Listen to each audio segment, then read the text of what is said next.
శ్రీమాత్రే నమః. శ్రీ లలితా సహస్రనామంలోని 780వ నామము విశ్వతోముఖి. ఈ నామానికి అర్థం ఏంటి అంటే అన్ని వైపులా ముఖము కలిగి ఉన్నది అని అర్థం. జగన్మాత ఈ విశ్వాన్ని అన్ని వైపులా కూడా తన ముఖములతో చూస్తూ ఉంటుందన్నమాట. అమ్మవారిని సగుణ రూపంతో ఆరాధించే వారి కోసం వసన్యాది వాగ్దేవతలకి కీర్తించిన ఇది ఈ నామం విశ్వతోముఖి అన్నమాట. ఈ విధంగా అన్ని వైపులా ఆవరించి ఉన్న పరమాత్మను శ్రీకృష్ణ పరమాత్ముడు కూడా భగవద్గీతలో 13వ అధ్యాయమైన క్షేత్రజ్ఞ విభాగ యోగంలోని 14వ శ్లోకంలో వివరించారు. ఆ పరమాత్ముని చేతులు, పాదాలు, నేత్రాలు, చెవులు, శిరస్సులు, ముఖాలు సర్వమును ఆవరించి ఉన్నాడు అని. సాధారణంగా మానవుడు ఈ ప్రపంచాన్ని ద్వైత భావంతో చూస్తుంటాడు. అంటే నేను వేరు, భగవంతుడు వేరు, ప్రపంచంలో కనిపిస్తున్న ప్రతి ఒక్కరూ వేరు వేరు అని అనుకుంటూ ఉంటాడు. ఈ విధమైన దృష్టి కలిగి ఉన్నంత కాలము అసలు జీవునికి సర్వతోముఖి అయిన ఆ మాత యొక్క దర్శనం లభించదు.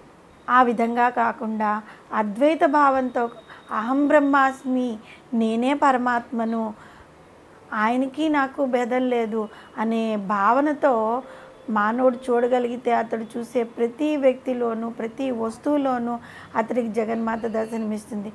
ఈ విశ్వంలో అన్ని జీవరాశుల్లోనూ ఆ తల్లిని దర్శించగలిగే స్థితికి ఆ సాధకుడు ఎదగాలన్నమాట. ఎటు చూసినా ఎవరితో మాట్లాడినా అతనికి ఆ అమ్మవారే కనబడాలి. ఇదే సర్వతోముఖి అయిన ఆ తల్లిని వాగ్దేవతలు కీర్తించడంలోని ఉద్దేశ్యం.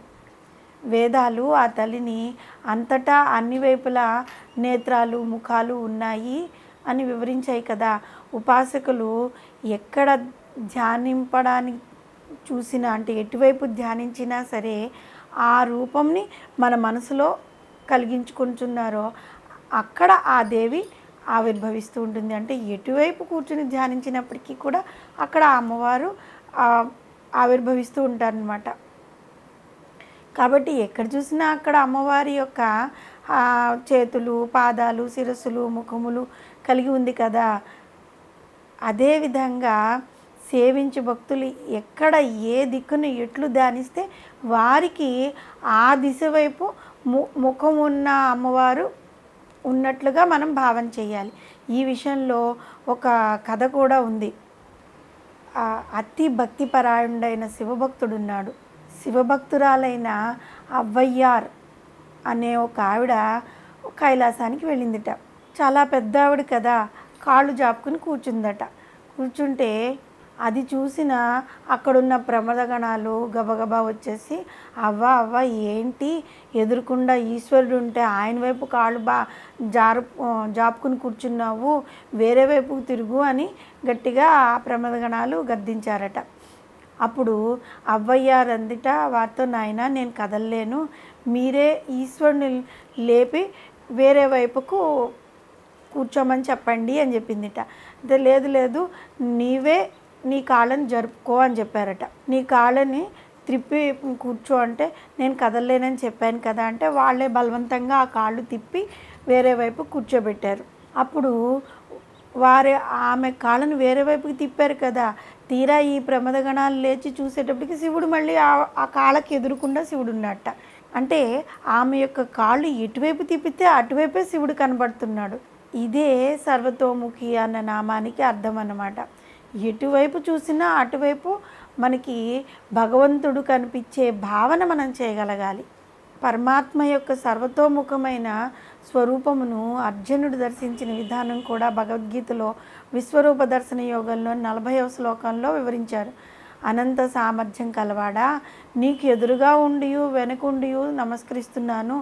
ఓ సర్వాత్మ, నీకు అన్ని వైపుల నుండి నమస్కారములు. ఎందుకంటే నీవు జగత్తు అంతటా వ్యాపించి ఉన్నావు, అన్ని రూపాలు నీవే. ఆ విధంగా శ్రీకృష్ణ భగవానుని దర్శిస్తున్న అర్జునుడికి ఎలాంటి అనుభూతి కలిగిందో జగన్మాతను కూడా అదే సర్వతోముఖి భావంతో సాధకుడు దర్శించగలిగిన నాడు ఆ తల్లి అతనికి ఎక్కడ ఎటువైపు చూసినా కనిపిస్తుంది. పురుష సూక్తము పరమాత్మ స్వరూపును సహస్ర శీర్ష పురుష సహస్రాక్ష సహస్రపాత్ అంటే పరమేశ్వరునికి అనేక వేల శిరస్సులు, కన్నులు, ముఖాలు, బాహువులు ఉన్నాయి. ఈ సృష్టిలోని జీవరాశులన్నీ కూడా పరమేశ్వరమయమే. అతడు అంతటా వ్యాపించి ఉన్నాడు, సర్వాంతర్యామి అని వివరించింది.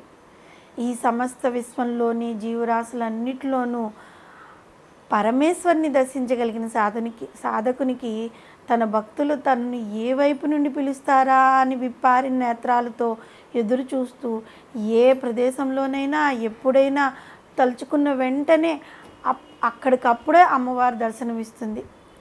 అందుకే సర్వతోముఖి అనే నామంతో మనసా వాచా కర్మణ అమ్మవారిని మనం పూజించగలిగితే, ఆ తల్లిని పిలిస్తే చాలు నేనున్నాను అంటూ పరిగెత్తుకొస్తుంది. శ్రీమాత్రే నమః.